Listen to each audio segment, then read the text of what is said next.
ಇನ್ನು ಮಂತ್ರಿಗಿರಿಗೆ ಶಾಸಕ ಅಶೋಕ್ ಪಟ್ಟಣ್ ಬೇಡಿಕೆಯನ್ನ ಇಟ್ಟಿದ್ದಾರೆ. ನಾನು ಹಿರಿಯನಿದ್ದೀನಿ, ನನ್ನನ್ನು ಕೂಡ ಮಂತ್ರಿ ಮಾಡಬೇಕು. ಯಾವ ಸಂದರ್ಭದಲ್ಲಿ ಸಂಪುಟ ಪುನರ್ರಚನೆ ಆದ್ರೆ ಆ ಸಂದರ್ಭದಲ್ಲಿ ನನ್ನನ್ನು ಕೂಡ ಪರಿಗಣನೆಗೆ ತೆಗೆದುಕೊಳ್ಳಬೇಕು ಅಂತೇಳಿ ಅಶೋಕ್ ಪಟ್ಟಣ್ ಅವರು ತಮ್ಮ ಅಭಿಪ್ರಾಯವನ್ನು ವ್ಯಕ್ತಪಡಿಸಿದ ಜೊತೆಗೆ ತಮ್ಮ ಮನದಾಳದ ಮಾತುಗಳನ್ನು ಕೂಡ ಆಡಿದ್ದಾರೆ.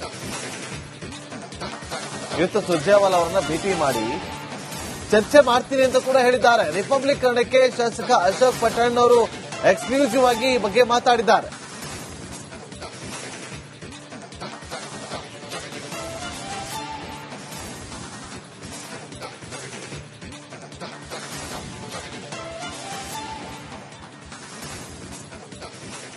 ಅಶೋಕ್ ಪಟ್ಟಣ್ ಒಂದು ಕಡೆ ಸುರ್ಜೇವಾಲಾ ಅವರನ್ನ ಭೇಟಿ ಮಾಡಿ ಅನೇಕ ಶಾಸಕರು ತಮ್ಮ ತಮ್ಮ ಅಭಿಪ್ರಾಯಗಳನ್ನ ವ್ಯಕ್ತಪಡಿಸೋದಕ್ಕೆ ಮುಂದಾಗ್ತಿದ್ದಾರೆ.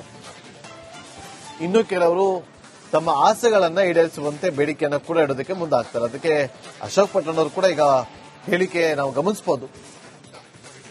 ಹಿರಿಯ ಶಾಸಕನಿದ್ದೀನಿ, ಸೀನಿಯಾರಿಟಿ, ಒಂದು ವೇಳೆ ಸಂಪುಟ ಪುನರ್ರಚನೆ ಆದ್ರೆ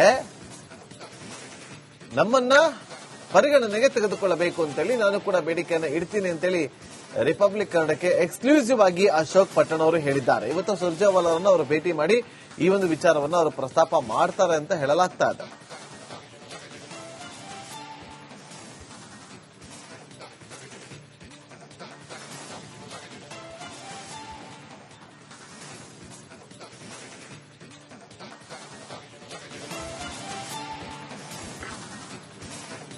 ಒಂದು ಕಡೆ ಸುರ್ಜೇವಾಲಾ ಅವರನ್ನ 1-to-1 ಮೀಟಿಂಗ್ ಅನ್ನ ಮಾಡಿ ಶಾಸಕರು ತಮ್ಮ ತಮ್ಮ ವಿಚಾರವನ್ನ ಅವರ ಮುಂದೆ ಪ್ರಸ್ತಾಪ ಮಾಡೋದಕ್ಕೆ ಮುಂದಾಗ್ತಾ ಇದ್ದಾರೆ.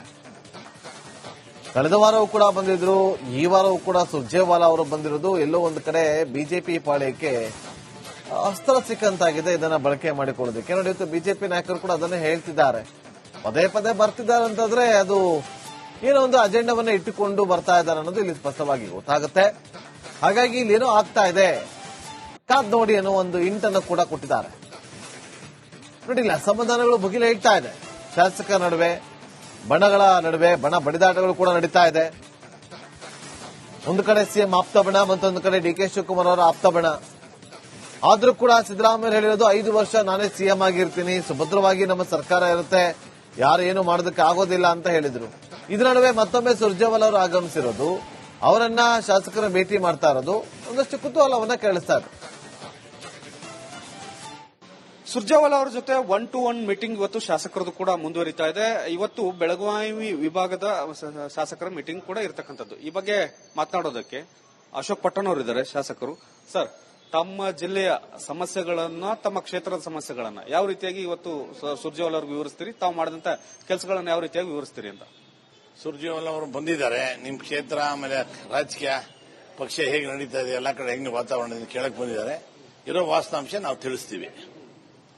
ಬಹುತೇಕ ಸಚಿವರು ಒಂದಷ್ಟು ಜನ ಸ್ಪಂದಿಸ್ತಾ ಇಲ್ಲ ಶಾಸಕರು ಅನ್ನುವಂತ ದೂರಿದೆ. ತಮಗೆ ಯಾವ ತರದ ಏನಾದ್ರೂ ಅನುಭವ ಆಗಿದೆ ಅಂತ? ಶಾಸಕರ ಸ್ಪಂದಿಸ್ತಾ ಇಲ್ಲ ಅಂತಂದ್ರೆ ಕೆಲವು ವಿಚಾರಗಳಿಗೆ ಸ್ಪಂದಿಸ್ತಾರೆ, ಕೆಲವು ವಿಚಾರಗಳು ಸ್ವಲ್ಪ ಡಿಲೇ ಆಗ್ತಾ ಇದೆ. ಅಷ್ಟು ಬಿಟ್ರೆ ಇನ್ನೆಲ್ಲ ಕರೆಕ್ಟ್ ನಡ್ಕೊಂಡು ಹೋಗ್ತಾ ಇದೆ ಸರ್ಕಾರ. ಡಿಲೇ ಅಂದ್ರೆ ಯಾವ ರೀತಿ ಆಗ್ತಾ ಇದೆ ಅಂತ ಸಚಿವರು? ಇದು ಫೈಲ್ ಮೂವ್ಮೆಂಟ್ ಸ್ವಲ್ಪ ಡಿಲೇ ಆಗ್ತಾ ಇದೆ. ಅದನ್ನ ಫಾಸ್ಟ್ ಅಪ್ ಮಾಡಿದ್ದಾರೆ ಸಿಎಂ ಹೇಳಿ. ಒಂದು 10-15 ಡೇಸ್ ಇಂದ ಬಹಳ ಡಿಲೇ ಮಾಡಬಾರ್ದು ಅಂತ ಹೇಳಿ ಆಫೀಸರ್ಸ್ಗೆಲ್ಲ ಇದು ಮಾಡಿದ್ದಾರೆ. ಅಂದ್ರೆ ಎಲ್ಲಾ ಇಲಾಖೆಗಳದ ಅಲ್ಲಿ ಇರ್ತಲ್ಲ, ಒಂದೆರಡು ಇಲಾಖೆ ಅಷ್ಟೇ, ಬೇರೆ ಇಲಾಖೆಗಳಿಲ್ಲ. ಈಗ ಸಚಿವರದ್ದು ಶಾಸಕರ ಮಧ್ಯೆ ಸಮಸ್ಯೆಗಳು ಯಾವ ರೀತಿ ಇಲ್ಲ ಸರ್? ಸಮಸ್ಯೆಗಳು ಎಲ್ಲರೂ ಚೆನ್ನಾಗಿದ್ದಾರೆ, ಎಲ್ಲ ಚೆನ್ನಾಗಿ ಸ್ಪಂದಿಸ್ತಾ ಇದ್ದಾರೆ, ಕೆಲಸ ಮಾಡ್ತಾ ಇದ್ದಾರೆ. ಅನುದಾನದ ವಿಚಾರ ಹೇಗಿದೆ ಅಂತ ಸರ್? ಅನುದಾನ ಎಲ್ಲ ಚೆನ್ನಾಗಿ ಕೊಡ್ತಾರೆ. 55 ಕೋಟಿ ಬಿಡುಗಡೆ ಮಾಡ್ತಾ ಇದ್ದಾರೆ ಎಲ್ಲಾ ಶಾಸಕರಿಗೂ. ಅದ್ರಾಗೆ ರೋಡ್ಸು ಗಿಡ್ಸು ಏನೇನಿದೆಯೋ ಅದೆಲ್ಲಾನು ಮಾಡ್ಸಕ್ಕೆ ರೆಡಿ ಮಾಡ್ತಾರೆ. 50 ಕೋಟಿ ಕೊಡ್ತಾ ಇದ್ದಾರೆ. ತಾವು ಕೂಡ ಹಿರಿಯರಿದ್ರಿ, ಮುಂದೆ ಕ್ಯಾಬಿನೆಟ್ ಪುನರ್ರಚನೆ ಆದ್ರೆ ತಮ್ಮನ್ನು ಕೂಡ ಪರಿಗಣಿಸಬೇಕು ಅನ್ನುವಂಥದ್ದು ಏನಾದ್ರು ಅಹವಾಲು ಇಡ್ತೀರಾ? 100% ನಾನು ಮಿನಿಸ್ಟರ್ ಆಗ್ಲೇಬೇಕಾಯ್ತು. ಈಗಾಗಲೇ ನಾನು ಬಹಳ ಸೀನಿಯರ್ ಇದ್ದೀನಿ ಕಾಂಗ್ರೆಸ್ ಪಕ್ಷದವ್ರಿಗೆ. ಮುಂದೆ ರಿಷಫಲದ ನಾನು 100% ನಂದು ಮೊದಲೇ ಆದ್ಯತೆ ಕೊಟ್ಟು ನಾನು ಮಾಡಲೇಬೇಕು ಅಂತ ನಾನು ಕೇಳ್ಕೊಂತೀನಿ. ಸುರ್ಜೇವಾಲಾ ಅವ್ರ ಮುಂದೆ ತಮ್ಮ ಬೇಡಿಕೆ ಅಂದ್ರೆ ಕೆಲಸದ ಜೊತೆಗೆ ಬೇಡಿಕೆ ಇಡ್ತೀನಿ. Okay, thank you. ಇದಿಷ್ಟು ಶಾಸಕರಾದಂತ ಅಶೋಕ್ ಪಟ್ಟಣ್ ಅವರ ಮಾತು. ನಾನು ಕೂಡ ತುಂಬಾ ಸೀನಿಯರ್ ಆಗಿದ್ದೇನೆ, ನನ್ನನ್ನ ಪರಿಗಣಿಸಬೇಕು ಮತ್ತು ಒಂದಷ್ಟು ಸಚಿವರು ಇಲಾಖೆಯಲ್ಲಿ ತೊಂದರೆಗಳಿತ್ತು, ಈಗ ಸರಿ ಹೋಗುವಂತ ಕೆಲಸಗಳಾಗಿದ್ದಾವೆ, ನಾನು ಕೂಡ ಸಚಿವ ಸ್ಥಾನದ ಆಕಾಂಕ್ಷಿ ಅನ್ನುವಂತ ಮಾತನ್ನು ಹೇಳ್ತಾ ಇದ್ದಾರೆ. ಕ್ಯಾಮರಾಮನ್ ದೀಪಕ್ ಜೊತೆ ಬಸವರಾಜ್ ಸತ್ಯಮಠ, ರಿಪಬ್ಲಿಕ್ ಕನ್ನಡ, ಬೆಂಗಳೂರು. ಇನ್ನು ಮಂತ್ರಿಗಿರಿಗೆ ಶಾಸಕ ಅಶೋಕ್ ಪಟ್ಟಣ್ ಬೇಡಿಕೆಯನ್ನ ಇಟ್ಟಿದ್ದಾರೆ. ನಾನು ಹಿರಿಯನಿದ್ದೀನಿ, ನನ್ನನ್ನು ಕೂಡ ಮಂತ್ರಿ ಮಾಡಬೇಕು. ಯಾವ ಸಂದರ್ಭದಲ್ಲಿ ಸಂಪುಟ ಪುನರ್ರಚನೆ ಆದ್ರೆ ಆ ಸಂದರ್ಭದಲ್ಲಿ ನನ್ನನ್ನು ಕೂಡ ಪರಿಗಣನೆಗೆ ತೆಗೆದುಕೊಳ್ಳಬೇಕು ಅಂತೇಳಿ ಅಶೋಕ್ ಪಟ್ಟಣ್ ಅವರು ತಮ್ಮ ಅಭಿಪ್ರಾಯವನ್ನ ವ್ಯಕ್ತಪಡಿಸಿದ ಜೊತೆಗೆ ತಮ್ಮ ಮನದಾಳದ ಮಾತುಗಳನ್ನು ಕೂಡ ಆಡಿದ್ದಾರೆ. ಇವತ್ತು ಸುರ್ಜೇವಾಲಾ ಅವರನ್ನ ಭೇಟಿ ಮಾಡಿ ಚರ್ಚೆ ಮಾಡ್ತೀನಿ ಅಂತ ಕೂಡ ಹೇಳಿದ್ದಾರೆ. ರಿಪಬ್ಲಿಕ್ ಕನ್ನಡಕ್ಕೆ ಶಾಸಕ ಅಶೋಕ್ ಪಟ್ಟಣ್ ಅವರು ಎಕ್ಸ್ಕ್ಲೂಸಿವ್ ಆಗಿ ಈ ಬಗ್ಗೆ ಮಾತಾಡಿದ್ದಾರೆ.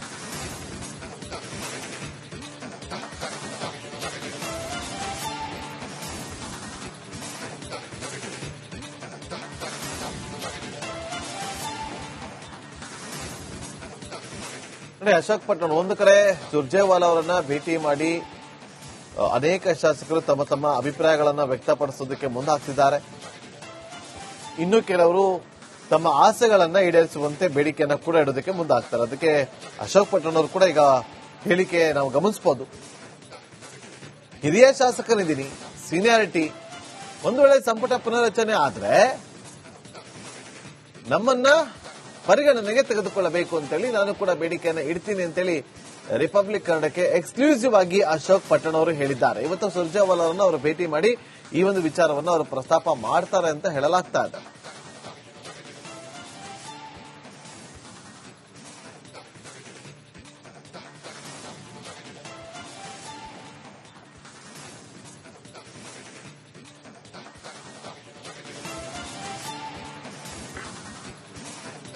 ಒಂದು ಕಡೆ ಸುರ್ಜೇವಾಲಾ ಅವರನ್ನ 1-to-1 ಮೀಟಿಂಗ್ ಅನ್ನ ಮಾಡಿ ಶಾಸಕರು ತಮ್ಮ ತಮ್ಮ ವಿಚಾರವನ್ನ ಅವರ ಮುಂದೆ ಪ್ರಸ್ತಾಪ ಮಾಡೋದಕ್ಕೆ ಮುಂದಾಗ್ತಾ ಇದ್ದಾರೆ.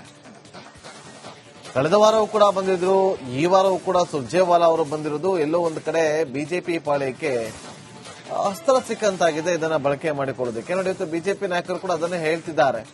ಪದೇ ಪದೇ ಬರ್ತಿದ್ದಾರೆ ಅಂತಂದ್ರೆ ಅದು ಏನೋ ಒಂದು ಅಜೆಂಡಾವನ್ನ ಇಟ್ಟುಕೊಂಡು ಬರ್ತಾ ಇದ್ದಾರೆ ಅನ್ನೋದು ಇಲ್ಲಿ ಸ್ಪಷ್ಟವಾಗಿ ಗೊತ್ತಾಗುತ್ತೆ.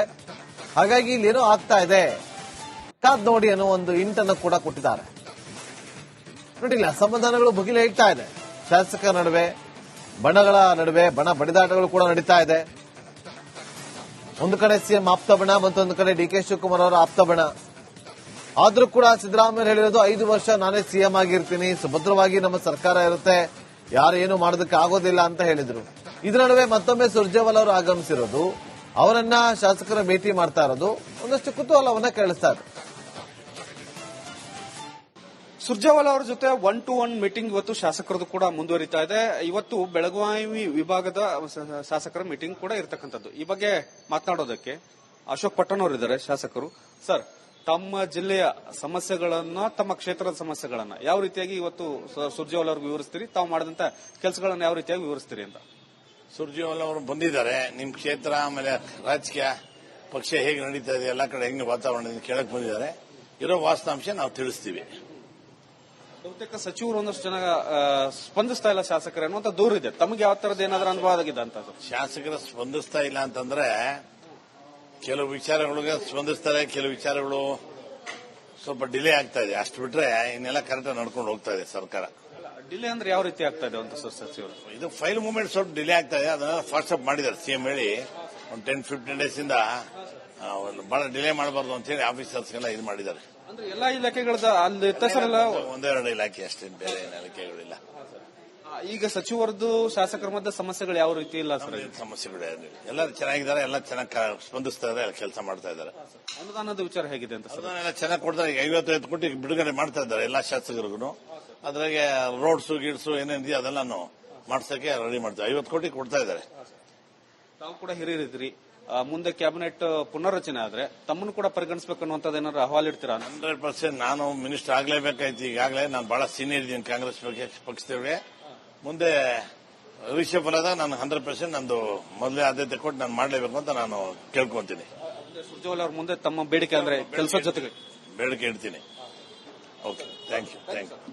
ಇದಿಷ್ಟು ಶಾಸಕರಾದಂತಹ ಅಶೋಕ್ ಪಟ್ಟಣ್ ಅವರ ಮಾತು. ನಾನು ಕೂಡ ತುಂಬಾ ಸೀನಿಯರ್ ಆಗಿದ್ದೇನೆ, ನನ್ನನ್ನ ಪರಿಗಣಿಸಬೇಕು ಮತ್ತು ಒಂದಷ್ಟು ಸಚಿವರು ಇಲಾಖೆ ತೊಂದರೆಗಳಿತ್ತು, ಈಗ ಸರಿ ಹೋಗುವಂತ ಕೆಲಸಗಳಾಗಿದ್ದಾವೆ. ನಾನು ಕೂಡ ಸಚಿವ ಸ್ಥಾನದ ಆಕಾಂಕ್ಷೆ ಅನ್ನುವಂತ ಮಾತನ್ನು ಹೇಳ್ತಾ ಇದ್ದಾರೆ. ಕ್ಯಾಮರಾಮನ್ ದೀಪಕ್ ಜೊತೆ ಬಸವರಾಜ್, ಸತ್ಯಮಠ್, ರಿಪಬ್ಲಿಕ್ ಕನ್ನಡ, ಬೆಂಗಳೂರು.